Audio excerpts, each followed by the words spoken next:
लोग आए हुए हैं, मैं उनको बधाई देना चाहता हूं और साथ ही साथ जो सांसद चुने गए हैं उनके लिए बहुत बहुत बधाई और बहुत बहुत मुबारकबाद देने हम सब लोग बैठ करके बधाइयाँ देने एक दूसरे को। और हमें उम्मीद है आने वाले समय में ये पीडीए की लड़ाई को और मजबूत बनाने का काम करेंगे। जिस तरीके से सामाजिक और राजनीतिक रूप से भारतीय जनता पार्टी ने धोखा दिया है, हर समाज के लोग ये समझ गए हैं कि भारतीय जनता पार्टी पीडीए परिवार की दुश्मन है। और ये चुनाव में भी हम लोगों को देखने को मिल गया। बीएलओ का हटाना, अधिकारियों का हटाना, पुलिस सिपाहियों के नाम पता जानकारी करना, फिर जात के आधार पर हटाना, जात के आधार पर निर्देश देना और फिर अपने अधिकारियों की गुपचुप बैठक करना। और बड़े बड़े अधिकारी जो लखनऊ में बैठते हैं उन्होंने बाकायदा बैठक करके रणनीति बनाई है कि भारतीय जनता पार्टी को कैसे जिताएं, समाजवादियों को कैसे हराएं। लेकिन पीडीए परिवार के लोग सब एकजुट हो गए हैं। इस बार कितना भी ये साजिश कर लें, षड्यंत्र कर लें, कितनी भी रणनीति बना लें, लेकिन ये कामयाब नहीं होंगे। सुनने में यहां तक आ रहा है कि जिलाधिकारी वो भारतीय जनता पार्टी के जिला अध्यक्ष बन गए हैं। अभी अंबेडकर नगर से सुनने में आ रहा है और वहां के हमारे कार्यकर्ता नेताओं ने भी बताया और प्रेस के जिम्मेदार लोगों ने भी बताया कि यहाँ के जिलाधिकारी जिला अध्यक्ष भारतीय जनता पार्टी बन गए हैं और प्रधानों को ढूंढ रहे हैं, कोठेदारों को ढूंढ रहे हैं, उनको डरा धमका रहे हैं, जबकि अभी नॉमिनेशन नहीं हुआ है। उसके बाद जिलाधिकारी ये कर रहे हैं। क्या ये आईएएस एकेडमी में यही सिखाया जाता है? क्या ये आईएएस लोग इसीलिए ट्रेन होके गए हैं?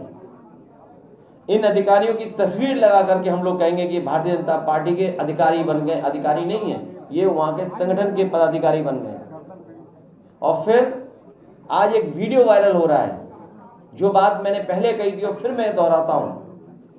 उत्तर प्रदेश में दंगा कराने का काम बहराइच में अगर किसी ने किया तो भारतीय जनता पार्टी के नेता उसमें शामिल थे। उनके विधायक अपनी ही पार्टी के कार्यकर्ताओं पे एफआईआर दर्ज करा रहे हैं और क्या उसमें धाराएं लगवा रहे हैं कि इन्होंने षड्यंत्र किया और दंगा करवाया है। और जो एक वीडियो वायरल हो रहा है जिसमें मैं बधाई देना चाहता हूं पत्रकार को कि उसने हिम्मत जुटा करके कम से कम वो छिपे हुए वीडियो से जानकारी हासिल कर ली कि पुलिस प्रशासन था ही नहीं घंटों और उन्हें खुली छूट दी गई थी। इसी तरीके से हिटलर काम करता था। हिटलर अपने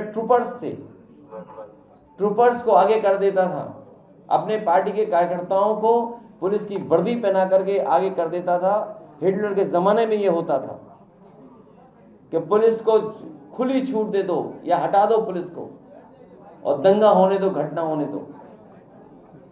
और ये इसलिए कराया गया है क्योंकि बीजेपी के लोग घबरा गए हैं।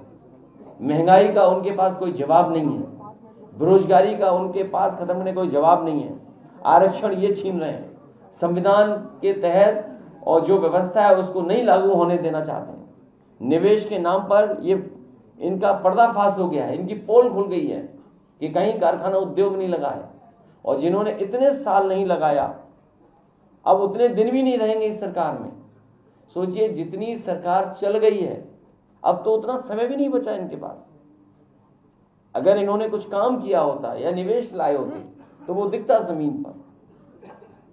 बिजली महंगी, किसान को खाद नहीं मिल रही, किसी भी फसल की खरीद के लिए कोई तैयारी नहीं, अभी भी सड़कों पे जानवर हैं और पिछड़े दलित और जो गरीब लोग हैं उन समाज के साथ न जाने क्या क्या हो रहा है। घटनाएं दिन प्रतिदिन सुनने को मिल रही हैं। बेटियों के साथ अन्याय हो रहा है और बेटियों के साथ साथ इतना कानून व्यवस्था जीरो हो गई है कि बताइए पुलिस के साथ ही घटना हो जा रही है। सुनने में आ रहा है कि कानपुर में पुलिस की महिला कांस्टेबल या कोई पदाधिकारी थी, कांस्टेबल, उसके साथ ये घटना हुई हो। सोचो, पुलिस के साथ घटना हो गई हो, और उसी शहर कानपुर में पुलिस के यहां पकड़े गए कितने 25 लाख रुपए। और याद कीजिए पहले चांदी पकड़ी गई थी, आज पैसे पकड़े गए। पूरा पुलिस चला रही है सरकार को। ये स्थिति पैदा हुई है, केवल एक जिले में नहीं है, हर जिले में ये स्थिति है। मैं आपसे कहूंगा कि वो वीडियो जरूर दिखाएं, सब देखें वो लोग। थाने के लोग जो है उसकी बात नहीं सुन रहे थे, वो हंसी। मैं ये वीडियो दिखा रहा हूं पहले कि किस तरीके से दंगे की साजिश थी। वीडियो चाहते हैं चलाएं।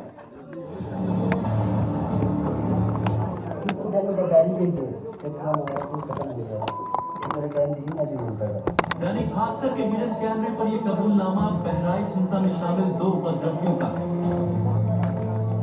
क्या ये हिंसा पहले से प्लान थी? इस सवाल का जवाब जानने के लिए दैनिक भास्कर ने इन्वेस्टिगेशन की। इसमें 3 किरदार सामने आए। पहला उपद्रवी, दूसरा पुलिस अफसर और तीसरा वो थाना प्रभारी जिस पर कार्रवाई की। हिंसा से जुड़े उपद्रवियों ने कहा पुलिस ने सिर्फ 2 घंटे की जरूरत दी, अगर वो गद्दारी नहीं करती तो पूरा महाराजगंज जला देती। अगर हो गई कि मुसलमानों को गिरा देना, हटा दूंगी, ये एजेंसी जल गई, गाड़ियाँ जल गई, तो दुकानें जल गई, तो कई बंदे थे।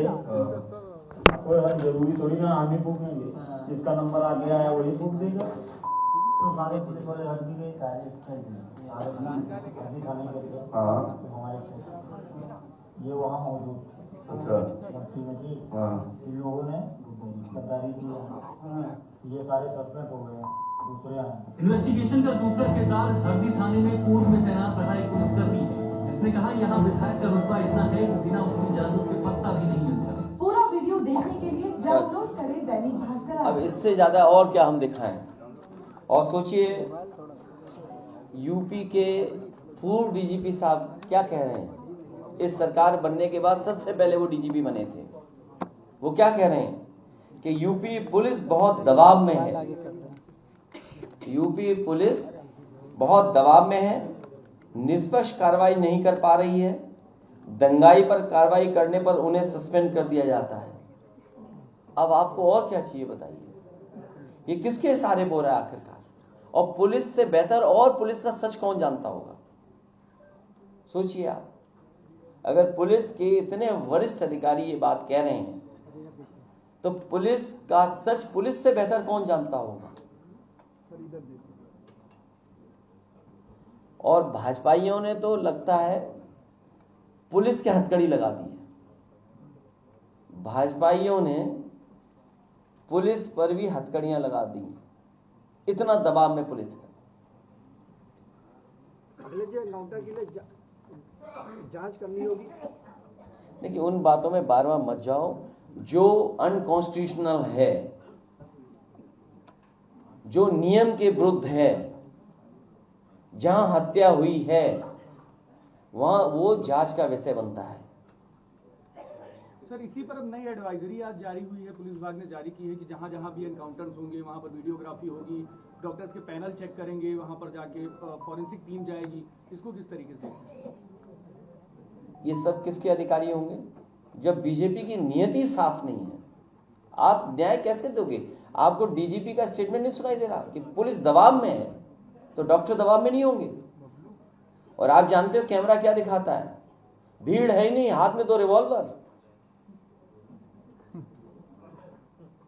ये नया जमाना है। और सोचिए बिजनौर में जो कस्टोडियल डेथ हुई है, मतलब कितनी उम्र का लड़का था, कितनी उम्र का, 18 साल। बताइए 18 साल के लड़के को मार मार के जान ले लिया आपने। 4 पुलिस वाले जेल चले गए। और पुलिस को जेल जाना पड़ रहा है। सोचिए किसके दबाव में पुलिस काम कर रही है आखिरकार। आप 18 साल के नौजवान की इतनी पिटाई कर रहे हैं कि उसकी जान चली जा रही है। और ये कस्टोडियल डेथ एक जगह नहीं हो रही है, पूरे उत्तर प्रदेश को इन्होंने कस्टोडियल डेथ में नंबर 1 बना दिया है। कस्टोडियल डेथ में आप नंबर 1 हैं, फेक इनकाउंटर में नंबर 1 हैं। और देखिए क्या है, कानून क्या कहता है, इनका संविधान क्या कहता है। अगर आपने एक यादव का इनकाउंटर कर दिया या इनकाउंटर में हत्या कर दिया आपने, तो उसको बैलेंस करने के लिए हमें छतरी भी मारना पड़ेगा। बताइए कहां का कानून है। आपने एक यादव की हत्या कर दी, अब आपको बैलेंस करना है, समाज में दिखाना है कि निष्पक्ष है, तो आपने छतरी की भी हत्या कर दी। और उसके पिताजी घर वालों से कहा कि नहीं, ये तो विपक्ष की वजह से हत्या हुई है। सोचिए आप। अखिलेश जी, अम्बेडकर नगर के सांसद लालजी वर्मा कह रहे हैं कि वहां मुस्लिम प्रधानों को बुला के धमकाया जा रहा है। मैंने आपसे कहा कि अम्बेडकर नगर के जिलाधिकारी भारतीय जनता पार्टी के जिलाध्यक्ष बन गए हैं। सोचिए आईएएस को क्या ट्रेनिंग दी गई होगी, क्या मसूरी से ट्रेनिंग पा करके आए होंगे। ये मसूरी से ट्रेनिंग हुई है क्या बीजेपी वालों ने ट्रेनिंग दे दी है? और इसके लिए तो तैयार रहना पड़ेगा समाजवादियों को कि अधिकारी इसी तरह का रोल प्ले करेंगे। और सुनने में आ रहा है कि कानपुर में हमारे प्रत्याशी को गलत फॉर्म दे दिया कि आप फॉर्म गलत भरिए जिससे आपका पर्चा कैंसिल हो जाए। सोचिए अधिकारी ये काम कर रहे हैं। वहां पर जो फॉर्म मिला वो गलत फॉर्म दे दिया। हम उसकी शिकायत इलेक्शन कमीशन को करने जा रहे हैं कि बताओ अधिकारी ही गलत फॉर्म दे रहे हैं, जिससे जब फॉर्म भर जाए तो फिर अब नया पर्चा कैंसिल हो जाएगा, चुनाव होगा ही नहीं वहां पर। सर आईएएस आईपीएस जो है रिटायर होने के बाद बीजेपी के दामन थाम लेते हैं। ये अभी थाम रहे हैं बचने के लिए, बाद में न जाने क्या होगा इनके साथ। जौनपुर में मंगेश यादव के पिताजी का अकाउंट आज फ्रीज हो गया। क्या फ्रीज हुआ है? अकाउंट बंद कर दिया गया मंगेश यादव के पिताजी का। देखिए मंगेश यादव की तो हत्या की गई है, घर से ले गए और मार दिया आपने। इसी तरह अमेठी में जो मारा गया वो भी घर से लेकर के मारा गया। उसकी बहन बोल रही है, उसके पिता बोल रहे हैं, पिता को 1 हफ्ते थाने में रखा, सोचिए आप। और वो बैलेंस करने के लिए मारा, अपनी नाकामी छिपाने के लिए मंगेश को मारा। और फिर उसके बाद फिर डकैती हुई थी 50 लाख की, बताओ उसमें क्या हुआ। अभी बताइए 25 लाख पुलिस के घर में निकले पैसे, क्या पुलिस का इनकाउंटर कर देगी? भाई कानपुर में 25 लाख निकले उसके घर पे, तब पुलिस का इनकाउंटर कर देगी? तभी तो वो डीजीपी कह रहे हैं कि कितने दबाव में पुलिस काम कर रही है। और इन्हीं डीजीपी ने ये कहा था